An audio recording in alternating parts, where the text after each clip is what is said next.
এদিকে জঙ্গি নিশানায় শুভেন্দু অধিকারী, কেন্দ্রীয় গোয়েন্দা সংস্থার বিস্ফোরক রিপোর্টের পরই বাড়ল বিরোধী দলনেতার নিরাপত্তা। তুলকালাম পরিস্থিতি, শুভেন্দু অধিকারীকে টানতে টানতে প্রিজন ভ্যানে তোলা হয়েছে। ভারত পাকিস্তান যুদ্ধের অন্যতম উস্কানিদাতা বিজেপি নেতা শুভেন্দু অধিকারী গণদোলাই খেয়ে এবার চোরের মতো লেজ গুটিয়ে পালিয়েছেন।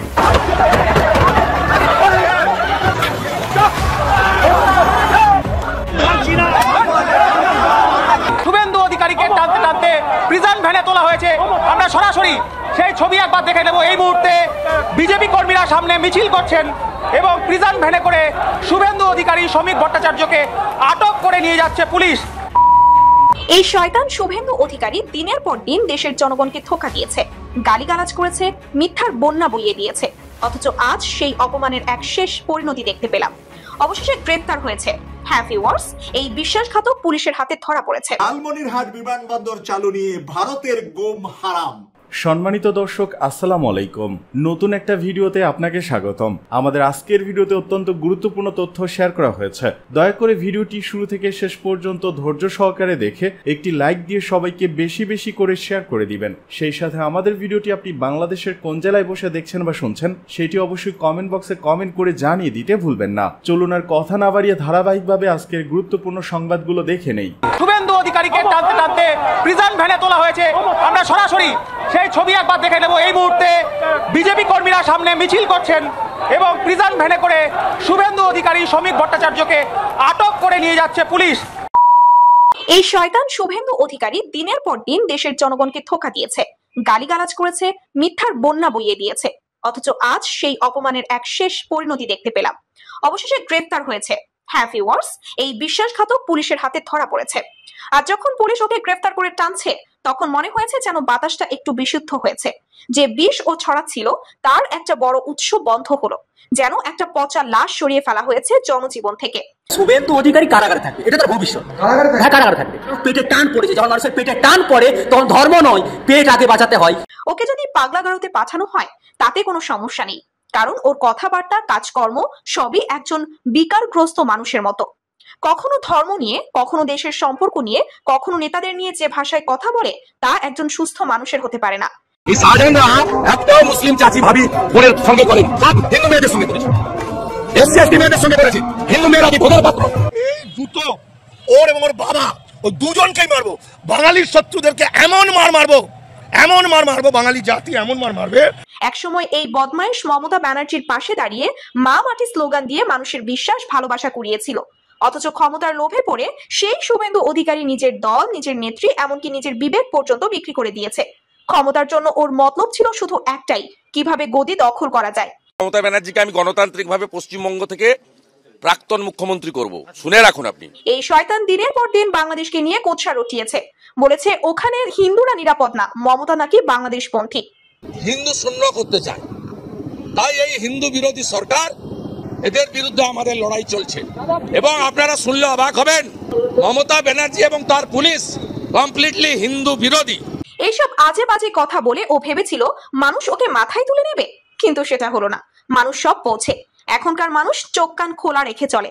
যারা মিথ্যা বলে তাদের খুব ভালো করেই চেনে, নিজেকে বড় নেতা ভাবে, আসলে এ এক নম্বরের দালাল। রাজনৈতিক সুবিধা পেলে যেখানে সেখানে গিয়ে পা চাটে, নিজের মত, দল, বিশ্বাস সব বিক্রি করে দিয়ে এখন চায় সম্মান। শুভেন্দুর মতো কুৎসিত চরিত্রের লোকেরা নির্বাচনের সময় এলেই হিন্দু মুসলমান করে সমাজে বিষ ঢালে, মানুষের মধ্যে বিভেদ ছড়ায়, গুজব ছড়ায়, মিথ্যা বলে, গলা ফাটিয়ে চিৎকার করে, আর ভাবে লোকে ওকে নেতা ভাববে। অথচ বিপদে পড়লেই আবার পুলিশের পা ধরে, আদালতের দ্বারস্থ হয়। শুভেন্দু অধিকারীর মতো চরিত্রহীন বিশ্বাসঘাতকরা দেশের শত্রু। এরা শুধু নিজের স্বার্থ বোঝে, দেশের কিছু যায় আসে না। ক্ষমতা, পদের লোভে এরা যে কোনো কিছু বিক্রি করতে পারে। এই গ্রেফতার একটা শিক্ষা, একটা সতর্ক বার্তা। আরো অনেক মুখোশ পরা নেতা আছে যারা মিথ্যা কথা বলে মানুষকে ভুল পথে চালায়, সমাজে বিভাজন ঘটায়। তাদের মুখোশও একে একে খুলবে। আজ শুভেন্দু ধরা পড়েছে, কাল ধরা পড়বে এই মলম সাংবাদিক ময়ূখ রঞ্জন ঘোষ, কারণ সত্য কখনো চাপা থাকে না। গান্ডে পিণ্ডে ভারতের খাবেন আর ভারতের থালাতে ফুটো করবেন। বেরিয়ে যান, বেরিয়ে যান। যদি আপনার মনে হয় যে আপনি সেকুলার আর জবাব চায় বাংলা থেকে, বেরিয়ে যান। কাল দেশ থেকে বেরিয়ে যান, কারণ ভারতের সংবিধান থেকে সেকুলারিজম ওয়ার্ডটাকে সরিয়ে দিতে হবে। এই দেশের সংবিধানটা কি ওর বাবার, ময়ূখ রঞ্জন বিশ্বাসের বাবার? যে মালটা বলছে সে সাংবাদিক নয়, সে একটা জানোয়ার। শুভেন্দু অধিকারী ময়ূর রঞ্জনকে তাড়া করে মারো, তাড়া করো, গ্রামকে গ্রাম ওদের তাড়া করো। এই মুহূর্তে রাজ্যের রাজনীতির অন্দরে যেখানে আতঙ্ক আর উত্তেজনা একসঙ্গে মিশে গেছে, আর সেখানেই দুটি নাম সামনে উঠে এসেছে, শুভেন্দু অধিকারী এবং ময়ূর রঞ্জন ঘোষ। ওর পাশে গিয়ে যদি কোনো কারণে দাঁড়াতেও হয়, বাড়ি গিয়ে আপনাকে গঙ্গা স্নান করতে হবে। কিন্তু প্রশ্ন উঠেছে, কেন এই দুই নাম এখনো জনতার মুখে মুখে? তাদের কি পালানোর ঘটনা সত্যি, নাকি এটি একটি নাটকীয় কৌশল? সম্প্রতি পশ্চিমবঙ্গের বিভিন্ন এলাকায় বিজেপি ও তৃণমূল কংগ্রেসের মধ্যে রাজনৈতিক উত্তেজনা তীব্র হয়েছে। শুভেন্দু অধিকারী, যিনি বিজেপির মুখ, এবং ময়ূর রঞ্জন ঘোষ একজন সাংবাদিক, দুজনেই বেশ কিছু সমালোচনা ও বিতর্কের কেন্দ্রবিন্দু হয়ে উঠেছেন। পশ্চিমবঙ্গের রাজনীতিতে যা ঘটছে তা সত্যি এক নাটকীয় পরিস্থিতির সৃষ্টি করেছে। বিজেপির তারকা নেতা শুভেন্দু অধিকারী, যিনি রাজ্যে বিজেপির প্রধান মুখ, আজ জনতা রোষের মধ্যে শাসক দলের এক নেতা হয়েও পালিয়ে যাচ্ছেন। এখন কি রাজনৈতিক সঙ্গীত শেষ হয়ে যাবে? নে বাবা, তোর দেশ তোর কাছে থাক, আমি যাই পালাই। আমি আর রিটায়ার্ড লাইফটাকে অশান্তির মধ্যে করতে চাই না। আর একদিনও সাংবাদিক থাকার কোনো যোগ্যতা নেই, ওর নামে বহু এফআইআর হয়েছে। এদিকে সাংবাদিক ময়ূর রঞ্জন ঘোষের বিরুদ্ধে একের পর এক অভিযোগ উঠেছে। সাংবাদিকতার মঞ্চে তিনি একের পর এক বিতর্কের শিকার। সোশ্যাল মিডিয়ায় হকার সাংবাদিক হিসেবেও আখ্যা আছে তার। সামাজিক মাধ্যমে তাকে লক্ষ্য করে তীব্র প্রতিক্রিয়া। বিক্রি হওয়া সাংবাদিক, হকার, এমন নানা মন্তব্যে ভরা স্লোগান শুনতে পাওয়া যাচ্ছে। এখন রাজনীতি ও সাংবাদিকতার মঞ্চে দুটি মুখ, শুভেন্দু অধিকারী ও ময়ূর রঞ্জন ঘোষ, যারা জনগণের ভয়ে পালাচ্ছেন। তাদের পালানোর এই মুহূর্তগুলো কি নতুন এক অধ্যায়ের সূচনা করবে?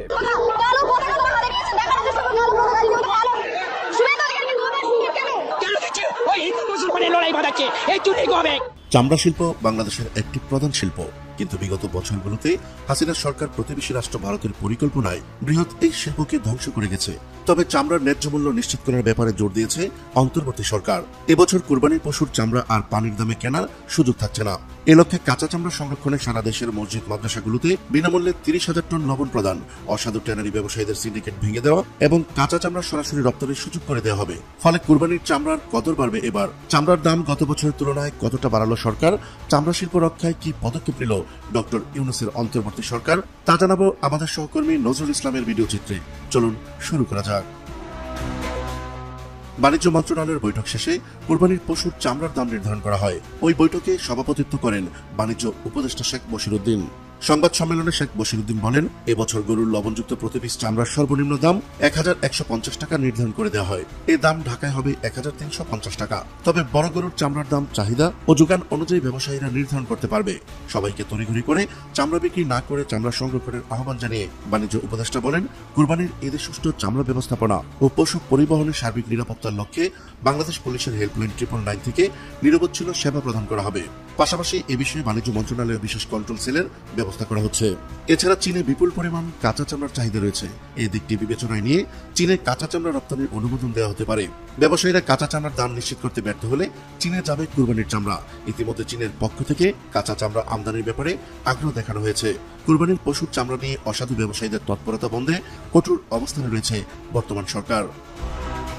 নির্ধারিত দামের বাইরে যারা চামড়া কেনাবেচা করবে কিংবা যারা জাতীয় সম্পদ বিনষ্টে কাজ করবে তাদের শাস্তির আওতায় আনা হবে। এই লক্ষ্যে দেশের সকল জেলা প্রশাসক এবং উপজেলা নির্বাহী কর্মকর্তাদের আগেভাগেই নির্দেশনা দেওয়া হবে।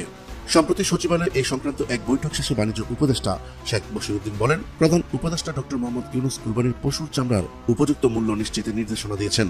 প্রয়োজনে কাঁচা চামড়া রফতানির উদ্যোগ নেওয়া হবে। বিগত বছরগুলোতে কুরবানির পশুর চামড়া নিয়ে সবচেয়ে বেশি ন্যাক্কারজনক ঘটনা ঘটেছে।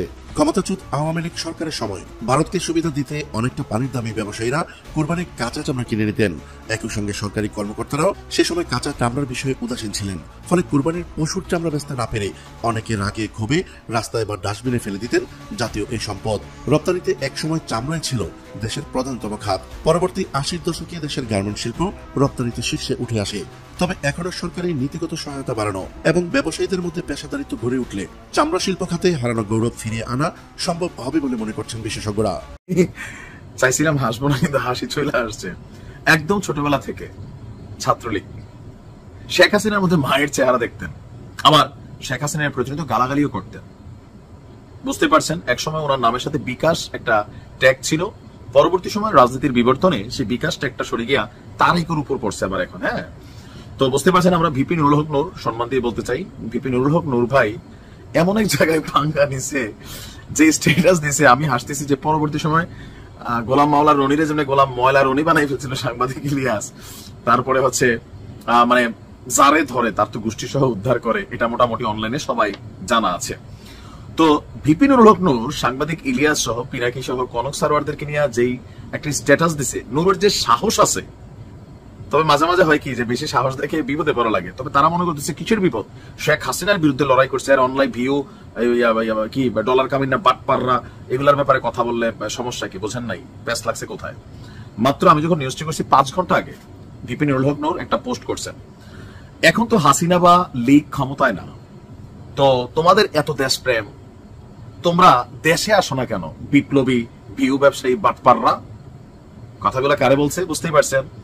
আচ্ছা, আমরা জীবনের ঝুঁকি নিয়ে রাজপথের সংগ্রামে থেকেছি, কারাবরণ করেছি, আর তোমরা গোয়েন্দা সংস্থার সাথে আপোষ করে নিরাপদে দেশ থেকে বিদেশে গিয়ে রাজনৈতিক আশ্রয় নিয়ে ভিডিও বানাচ্ছ, ভিউকে কাজে লাগিয়ে চটকদার কথা বলে ফেসবুক ইউটিউব থেকে ডলারও কামিয়েছ, আবার বিভিন্ন মানুষ থেকে অর্থও নিয়েছ। এত দেশপ্রেম, সততা আর বীরত্ব থাকলে দেশে আসো, ধান্দাবাজি পরিহার করে দেশের পরিবর্তনে কাজ করো। অনেকটা শেখ হাসিনা বলতেন, আরে বেটা দেশে আয়, আসবে নুরু ভাই, এরা কিন্তু আসবে। এখন সাংবাদিক ইলিয়াস আবার নুরুর এই পোস্টের সাথে পাল্টা আরেকটা পোস্ট করেছেন। আমরা যদি একটু দেখি যে সাংবাদিক ইলিয়াস কিভাবে জবাব দিয়েছেন, তবে আমার ধারণা এটা তার প্রাথমিক জবাব, পুরো জবাব দেয় নাই। নুরুর এই পোস্টের ঠিক 2 ঘন্টা পর ইলিয়াস আবার পোস্ট দিয়েছেন যে ভিপি নুরুল হক তার বাহিনী লেলিয়ে দিয়েও তার রাগ কমেনি। একটু আগে পোস্ট করেছেন, আমরা এখনো বিদেশে পালিয়ে কেন নূর ভাই, আমরা বিদেশে কারণ টাকা কামায়ে আপনাকে বিকাশ করব। তারপর আপনার তিনি এখানে বেশ কয়েকটা স্ট্যাটাসের মধ্যে এটা খুবই গুরুত্বপূর্ণ, তবে গতকালকে থেকে আমরা দেখছি যে আপনার তারেককেও মোটামুটি হালকা একটা ওয়াশ দিয়ে দিছে। তো কি লিখছে, তারেক তোমার বিকাশ ব্যবসা বন্ধ করে দেবে কিন্তু ছোট ভাই, নূরের সাথে বিকাশের টাকা ভাগাভাগি নিয়ে গণ অধিকার পরিষদ থেকে বের হইছ, নতুন করে রাজনীতির নামে প্রবাসীদের কাছ থেকে ধান্দাবাজির যে ব্যবসা চালাচ্ছ তাও কিন্তু শাটডাউন হয়ে যাবে। 2টা পোস্ট করলে পরদিন আর আশপাশে লোক পাবা না, কচু ক্ষেতের ভাতা খাও সমস্যা নাই, কিন্তু বাপ দাদা ভুলে যেও না। 2 দিন আগেও ঘ্যান ঘ্যান করলা আর আজকে পোল্টি, সাবধান, নাইলে এমন অবস্থা করব রাজনৈতিক দলের নামে যে দোকান খুলছো ওই দোকানে কাস্টমার পাবা না। তার মানে এক একজন এক একটা রাস্তায় ব্যস্ত আছে, কেউ বিকাশ, কেউ রাজনীতির ব্যবসা, কেউ বিপ্লবী ভিউ ব্যবসা। মানে আসলে কি হচ্ছেটা কি, এদের সাথে মিল কেমনে হবে? আওয়ামী লীগের সময় এরা সবাই একটা মিত্র শ্রেণী ছিল, এখন আস্তে আস্তে আপনি দেখেন প্রত্যেকের মধ্যে বিভাজন, বিভেদ। তবে এই যে লড়াইটা, এটাতে কিন্তু আসলে কি হয় এটা বলা যায় না, কারণ অনলাইনে উৎসাহী জনতা সবার পক্ষে গিয়ে ঠিক ঠিক চলুন দেখি এটার শেষ কিভাবে হয়। তবে আমার ধারণা ভিপিনুর আগে থেমে যাবে, এটা কেন জানি মনে হয় আর কি, বাট তারপরে বলা যায় না, বিপ্লবী চেতনা আসছে ভিতরে, সেখানে হয়তো আরো কন্টিনিউ সাংবাদিক ইলিয়াসের সাথে লড়াইটা চালাই যেতে পারে, অথবা পিনাকিদার সাথে অথবা কনক সারোয়ারের সাথে। এলো বিরাট সুখবর, বাংলাদেশ থেকে 1 লাখ শ্রমিক নিতে চায় Japan.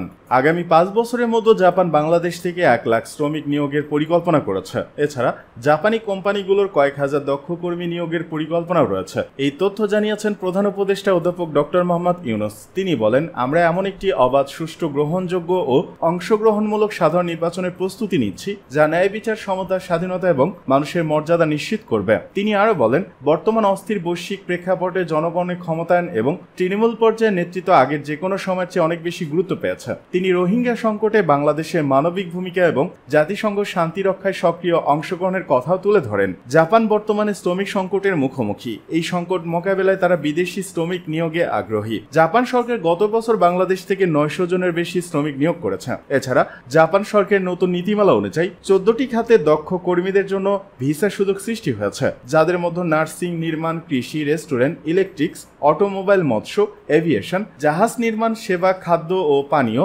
Building, cleaning, industrial machinery এবং ম্যাটেরিয়ালস প্রসেসিং খাত অন্তর্ভুক্ত। এই খাতগুলোর জন্য 2025 সালের মধ্যে 3,61,400 বাংলাদেশি কর্মী নিয়োগের পরিকল্পনা রয়েছে। জাপানে কাজ করতে ইচ্ছুক কর্মীদের জন্য জাপানি ভাষার দক্ষতা প্রয়োজন।